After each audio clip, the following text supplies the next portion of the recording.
أعوذ بالله من الشيطان الرجيم. بسم الله الرحمن الرحيم.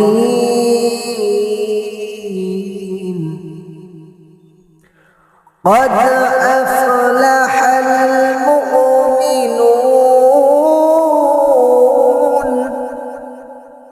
الذين هم في صلاتهم خاشعون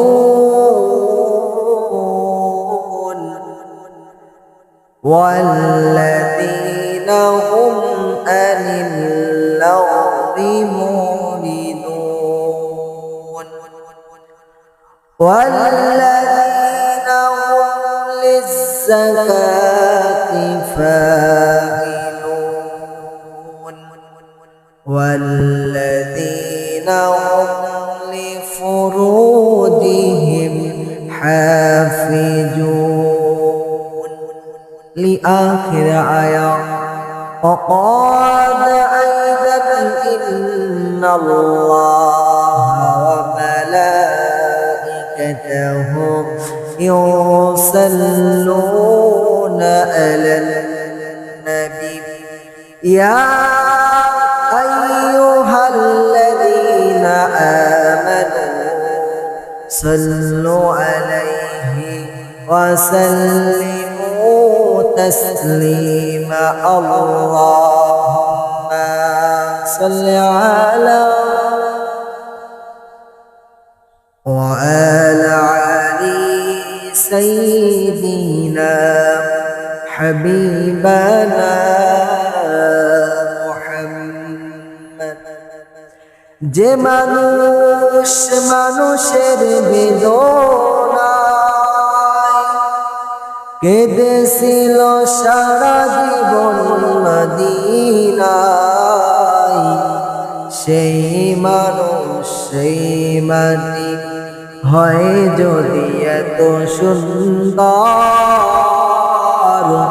না জানি তাহলে তুমি কত সুন্দর কত সুন্দর। আল্লাহুম্মা সাল্লি আলা ওয়া আলা আলি সাইয়্যিদিনা হাবিবানা মুহাম্মদ। বালাগাল উলা বিকামালিহি كشف الدجى وجماله حسنت جميع خصاله صلوا عليه وآله। الحمد لله। সমস্ত প্রশংসা মহান রব্বুল আলামিনের দরবারে, যে মহান রব্বুল আলামিন আপনাকে আমাকে দুনিয়াবি কাজ থেকে ফারিক রেখে, শয়তানি গোলামি থেকে ফারিক রেখে, যে মহান রব্বুল আলামিন তার ঘরে মেহমান হিসেবে কবুল আর মঞ্জুর করে নিলেন, সে রবের উপরে লাখ কোটি শুকরিয়া জ্ঞাপন করছি। সকলে বলে বলছি আলহামদুলিল্লাহ। আরো জবান ছেড়ে দিয়ে বলছি আলহামদুলিল্লাহ। সকলে বলেছি রব্বানা লাকাল হামদ হামদান কাসীরা তাইয়্যিবান মুবারাকান ফীহি। প্রশংসা করলাম কার? সব সময় প্রশংসা করব কার? কেউ যেটা পারেন না পারেন তিনি কে? কেউ যেটা দেখেন না দেখেন কে? কেউ যেটা শুনেন না শুনেন কে? সেই রবের উপরে আমরা প্রশংসা করতে রাজি আছি না নাই? আল্লাহ পাক রব্বুল আলামিন বলেন, কুল লাউ مدادا لكلمات ربي لنفد البحر قبل أن تنفد كلمات ربي ولو جئنا بمثله مددا। আল্লাহু আকবার। আল্লাহ পাক রব্বুল আলামিন বলেন, কুল হে নবী আপনার উম্মতদেরকে আপনি জানা দিয়ে দেন, এই পৃথিবীটা যদি খাতা বানানো হয়ে যায়, পৃথিবীর ওপর যত গাছ আছে সব যদি কলম বানানো হয়ে যায়, আর পৃথিবীর ভেতরে পানি আছে সব যদি কালি বানানো হয়ে যায়, আর এই পৃথিবী নামক খাতা, এই গাছ নামক কলম, পানি নামক কালি, এই দিয়ে যদি আমার মালিকের প্রশংসা লেখা শুরু করা হয়, এগুলো শেষ হয়ে যাবে। অনুভব ভাবে আবার এনে দিলে ওই মালিকের প্রশংসা লিখে শেষ করা যাবে না। আর জোরে বলেন না সুবহানাল্লাহ। প্রশংসা করি আল্লাহ তাআলা, বিশ্বজাহান সৃষ্টি হলো কুদরতে জাহান, জ্ঞান বিজ্ঞান শিল্প কলা আবিষ্কার হোক যত, খোদার মহিমা তারা গাইছে অবিরত, মাটির মানুষ জন্মে গেল কুদরতে জাহান, প্রশংসা করি আল্লাহ তাআলা। ডিমগুলো সাপে একই রকম, পার্থক্য নাই মোটেও, সাদা কালো বাচ্চাগুলো কেমন করে ফোটে, আমরা সবাই বাস করি একই পৃথিবীর রঙে, হাতের লেখা মুখে চেহারা মিলে না কারোর সঙ্গে, আর মিলে না গলা আওয়াজ, বুড়ো আঙুলের টিপ, আল্লাহ পাকে একজন আছেন প্রমাণ হইল ঠিক। জোরে বলেন না মারহাবা। তাহলে সর্বপ্রথম প্রশংসা করবা, সবাই প্রশংসা করবা আল্লাহ রাব্বুল আলামিনকে। আল্লাহ পাক রব্বুল আলামিনের জন্য প্রশংসা করতে পারে সেই তৌফিক আল্লাহ পাক রব্বুল আলামিন আপনাকে আমাকে দেন, বলে আমিন। ছোট্ট করে দূর পাঠ করি, কাল কিয়ামতের ময়দানে যে নেতা, যে বিশ্ব নবী জনাবে মুহাম্মদ সাল্লাল্লাহু আলাইহি ওয়াসাল্লাম সুপারিশ না করলে কাল কিয়ামতের ময়দানে একটা লোক জান্নাত পেতে পারবো না। সকলে বলেছে সাল্লাল্লাহু আলাইহি ওয়াসাল্লাম। সম্মানিত উপস্থিতি, আমার আল্লাহ পাক রব্বুল আলামিন পবিত্র কোরআনুল কারীমের ভিতরে 114টি সূরা দিলেন। 114টি সূরার ভিতরে আল্লাহ পাক রব্বুল আলামিন 23 নম্বর সূরা আল্লাহ পাক রব্বুল আলামিন মুমিনদের জন্য দিয়া দিলে। আল্লাহ পাক রব্বুল আলামিন বলেন, قد أفلح المؤمنون, সকল কাম হয়ে গেছে যারা মুমিন হলো তারা। তাহলে সকল কাম করা হয়ে গেছে, কারাই বা মুমিন? যারা ঈমান এনেছে, যারা ঈমান আনার পরে আল্লাহ তাআলার হুকুমগুলো মেনেছে, যারা সকল কাম হয়ে গেছে তারা। আল্লাহ পাক রব্বুল আলামিন বলেন, قد أفلح المؤمنون, সকল কাম হয়ে গেছে যারা মুমিন হলো তারা। সকল কাম করা হয়ে গেছে। তাফসীরে ইবনে কাসিরের ভিতরে আছে, যারা অন্যায় কাজগুলোকে ছেড়ে দেবে, ভালো কাজগুলোকে আঁকড়ে ধরবে, তারাই হলো সফল কাম। তারাই কি সফল কাম? আচ্ছা, আপনাদের সামনে প্রশ্ন করি, সিগারেট খাওয়া ভালো কাজ না খারাপ কাজ? খারাপ কাজ। মদ খাওয়া ভালো কাজ না খারাপ কাজ? সুদ খাওয়া খারাপ কাজ। জেনা করা খারাপ কাজ। ভালো কাজগুলো যাদেরকে আল্লাহ পাক রব্বুল আলামিন রাসূল সাল্লাল্লাহু আলাইহি ওয়াসাল্লাম বলেন, দুইটা আল্লাহ পাক রব্বুল আলামিন বলেন, রাসূল সাল্লাল্লাহু আলাইহি ওয়াসাল্লাম বলেন, যাদেরকে ভালো কাজগুলোকে যাদের ভালো লাগবে আর খারাপ কাজগুলোকে যারা খারাপ লাগবে, আল্লাহ পাক রব্বুল আলামিন বলেন তাদের ভিতরে ঈমান আছে, আর ঈমান আছে বিধায় তারা সফল কাজ। তাহলে আপনার গান শুনতে যদি ভালো লেগে যায়, আপনার তাস খেলতে যদি ভালো লেগে যায়, আপনার সুদ খাইতে যদি ভালো লেগে যায়, আপনার নামাজ ছেড়ে যদি ভালো লেগে যায়, নামাজ না পড়ে যদি আপনাকে ভালো লাগে, তাহলে বুঝতে হবে আপনার ভিতরে কোনো ঈমান নাই। ঈমান নাই।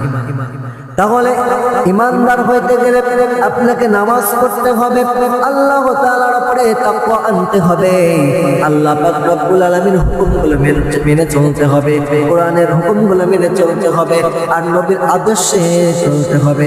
যদি চলতে পারেন, আল্লাহ পাক রব্বুল আলামিন আপনাদেরকে আল্লাহ পাক রব্বুল আলামিন দুনিয়াতে সম্মান দিবেন, আখিরাতে সম্মান দিবেন, এবং আপনারা সফল কাম হয়ে যাবে। সুবহানাল্লাহ।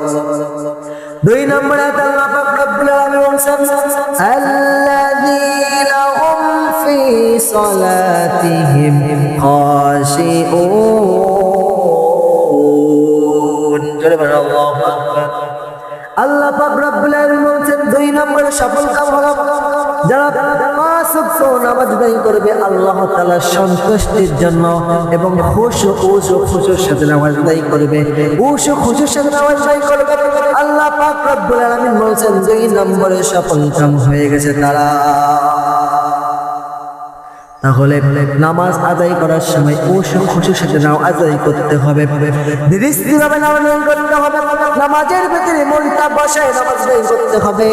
আপনি নামাজ পড়তেছেন কিন্তু নামাজের ভিতরে দুনিয়ার দোকানে হিসাব করতেছেন, আপনি নামাজ পড়তেছেন বাসায় কি না কি হয়েছে তাই আপনি ভাবতেছেন, আপনি নামাজ পড়তেছেন মাঠ ভিজে গেল মাঠে ধান আছে আপনি তাই চিন্তা করতেছেন, আপনি নামাজ পড়তেছেন আবার আপনি সন্তানের কথা বউ ছেলেদের কথা চিন্তা করতেছেন, তাহলে ওই নামাজটা আল্লাহ তাআলার জন্য হলো নাকি শয়তানের জন্য হলো?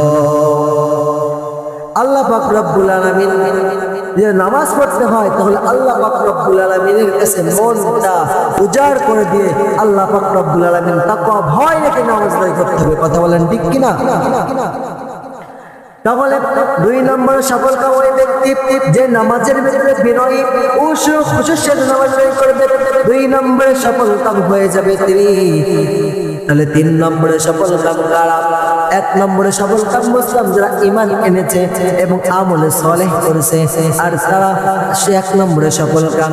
2 নম্বরে সফল কাম যারা আল্লাহ তাআলার সন্তুষ্টির জন্য নামাজ আদায় করে, আল্লাহ তাআলা ভয়ে নামাজ আদায় করে, আর হচ্ছে যারা খুশুর সাথে নামাজ আদায় করে। 2 নম্বরে সফল কাম ওই ব্যক্তি। 3 নম্বরে সফল কাম আল্লাহ পাক রব্বুল আলামিন বলেছেন 3 নম্বরে সফল কাম হলো والذين هم عن اللغو معرضون। আল্লাহু আকবার। 3 নম্বরে সফল কাম ওই ব্যক্তি যে মিথ্যা কথাকে ছেড়ে দেবে, অশ্লীল কথা ছেড়ে দেবে এবং আল্লাহ তাআলার ভয়ে তিনি মিথ্যা কথা বলা ছেড়ে দেবে এবং তিনি আল্লাহ তাআলার সন্তুষ্টির জন্য সত্য কথা বলবে। তাহলে এই গীবত গাওয়াকে যে ছেড়ে দেবে, এই গীবত গাওয়াকে ছেড়ে দেবে, অশ্লীল কথা বলা ছেড়ে দেবে, মিথ্যা কথা বলা ছেড়ে দেবে, এই যারা ছাড়তে পারবে আল্লাহ পাক রব্বুল আলামিন বলেন 3 নম্বরে সফল কাম হয়ে গেছে। এই মিথ্যা কথা যদি বলা আপনি বারণ করেন, আপনি ছেড়ে দেন, এই লোকের নামে গীবত গাওয়া যদি আপনি ছেড়ে দেন, তাহলে আপনি 3 নম্বরেও সফল কাম হয়ে গেছে।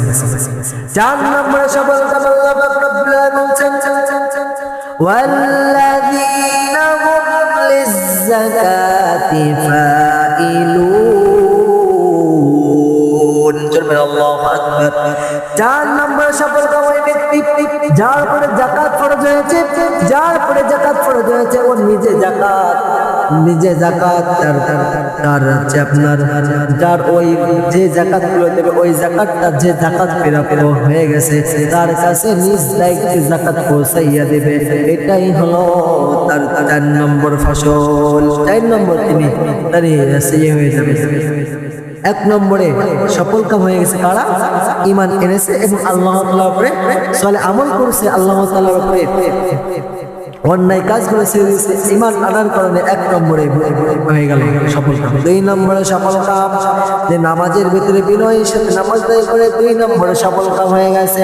3 নম্বরে সফল কাম যে মিথ্যা কথা বলা ছেড়ে দিছে, লোকের নামে গীবত গাওয়া ছেড়ে দিছে, 3 নম্বরে সফল কাম হয়ে গেছে।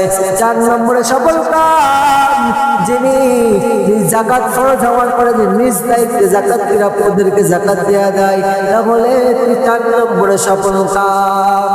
5 নম্বরে সফল কাম আল্লাহ পাক রব্বুল আলামিন বলেছেন ওয়াল্লাযীনা হুম ফুরুজিহিম হাফিজুন। জোরে বলেন আল্লাহু আকবার। আল্লাহ পাক রব্বুল আলামিন বলেন 5 নম্বরে সফল কাম ওই ব্যক্তি যিনি জীবনকাল এবং পরকাল জীবনকালকে আল্লাহ পাক রব্বুল আলামিনের রাস্তায় ব্যয় করেছে, তিনি 5 নম্বরে সফল কাম। রাসূল সাল্লাল্লাহু আলাইহি ওয়াসাল্লাম বলেন কোন উম্মত যদি আমাকে 2টা দুইটা জিনিসে গ্যারান্টি দিতে পারে আমি রাসূল তার জন্য নিজে সুপারিশ হয়ে যাব। সুবহানাল্লাহ। দুইটা জিনিস কি